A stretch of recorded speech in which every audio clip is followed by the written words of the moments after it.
नमस्कार मैत्रिणींनो, मी संगीता कांबळे, अंगणवाडी कर्मचारी संघटनेची महाराष्ट्र राज्याची महासचिव.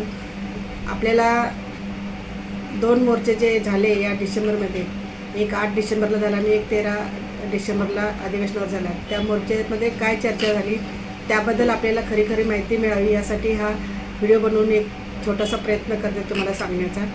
आपण शेवटपर्यंत ऐकावं अशी मी आपल्याला विनंती करते. मैत्रिणींनो, 8 तारखेला जो मोर्चा झाला आणि 13 तारखेला मोर्चाला मागणी सेम होत्या. पहिली मागणी होती की प्रोत्साहन भत्ता जो आहे तो आपल्या मानधनामध्ये कन्वर्ट करा. बाकीच्या 2 मागण्या महत्त्वाच्या होत्या, ते पेन्शन आणि ग्रॅज्युएटी. आयुक्त कार्यालयावर मोर्चा काढला, त्यावेळेला आयुक्त भेटले नाहीत. अधिवेशन सुरू झाल्यामुळं ते नागपूरला गेले असं त्यांनी सांगितलं. पण उपायुक्त भेटल्या, त्यांनी सांगितलं की तुमच्या ज्या मागण्या आहेत त्याच्यावर सविस्तर चर्चा करण्यासाठी आयुक्तांची वेळ घेऊन पुढच्या आठवड्यात तुमची मीटिंग लावू आणि तुमचे प्रश्न सोडवण्यासाठी प्रयत्न करू. त्यानंतर 13 तारखेला जो मोर्चा झाला तो जोरदार मोर्चा झाला. विदर्भातील आणि मराठवाड्यातील सगळ्या जिल्ह्यांनी मोठी ताकद लावली होती. अनेक जिल्ह्यातून महिला गाड्या करून आल्या होत्या. 15-15, 20-20 गाड्या आल्या होत्या. खूप थंडी होती. नागपूरला कडाक्याच्या थंडीतसुद्धा महिला 2-2 दिवसाचा प्रवास करून इकडून तिकडून सगळ्या जिल्ह्यातून आल्या होत्या.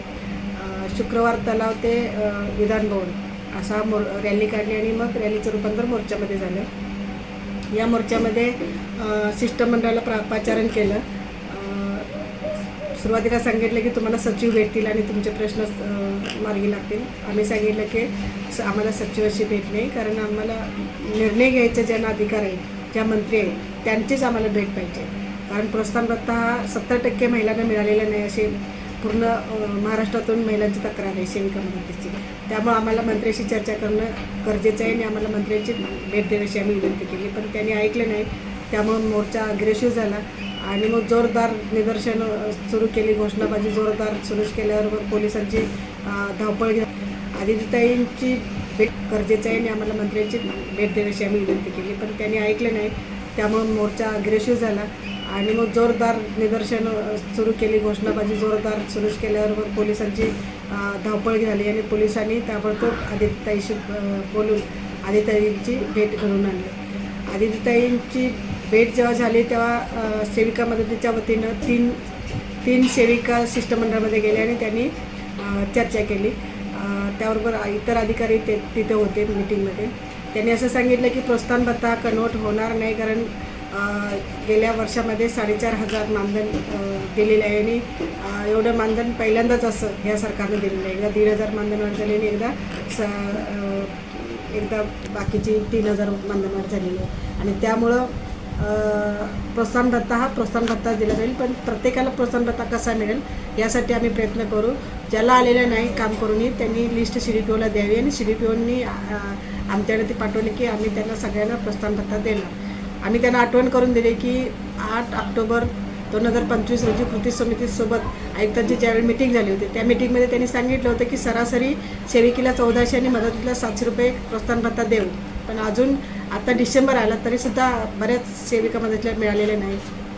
तर त्यांनी सांगितलं या महिन्यापर्यंत शेवटपर्यंत सगळ्यांना प्रोत्साहन भत्ता मिळेल, यासाठी आम्ही प्रयत्न करणार. ताबडतोब तुम्ही लिस्ट तुमच्या CDPOकडे द्या. ग्रॅज्युएटी आणि पेन्शनचा जो विषय आहे त्यांनी असं सांगितलं की ग्रॅज्युएटी ज्या राज्यामध्ये दिली गेली, एक कर्नाटक आणि गुजरात असे 2 ठिकाणी तरी दिलेले आहे आणि इतर काही अजून ठिकाणी जर दिलेले असेल तर तुम्ही त्याची माहिती तुमच्या नसेल तर आम्हाला द्या संघटना म्हणून, आणि आम्ही पण माहिती काढतो, त्याच्यावर अभ्यास करतो आणि मग ताबडतोब ती कशी लागू करता येईल त्यासाठी आम्ही प्रयत्न करणार आहोत. पेन्शनचं त्यांनी असं सांगितलं की यामध्ये अनेक संघटना आहेत आणि संघटनांचं एकमत होत नाही. काही संघटना म्हणतात की कॉन्ट्रिब्युशन देणार नाही, काही संघटना म्हणतात कॉन्ट्रिब्युशन द्यायला तयार आहोत. त्यामुळं त्याने असं सांगितलं की आम्हाला निर्णय घेणं अवघड झालेलं आहे, म्हणून ज्या आता संघटना लेखी देतील की कॉन्ट्रिब्युशन द्यायला तयार आहोत त्यांच्याकडून लेखी घेऊन त्यांच्या सभासदासाठी आम्ही ते पेन्शनचं आदेश काढणार आहोत असं त्यांनी सांगितलं. येणाऱ्या काही दिवसात ते मीटिंग मंत्रालयात त्या संबंधात घेणार आहेत. बाकी अजून पुढचे जे विषय आहेत त्याच्याबद्दल मी पुढचा व्हिडिओ बनवणार आहे.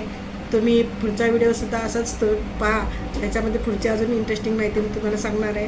तोपर्यंत थांबते. धन्यवाद.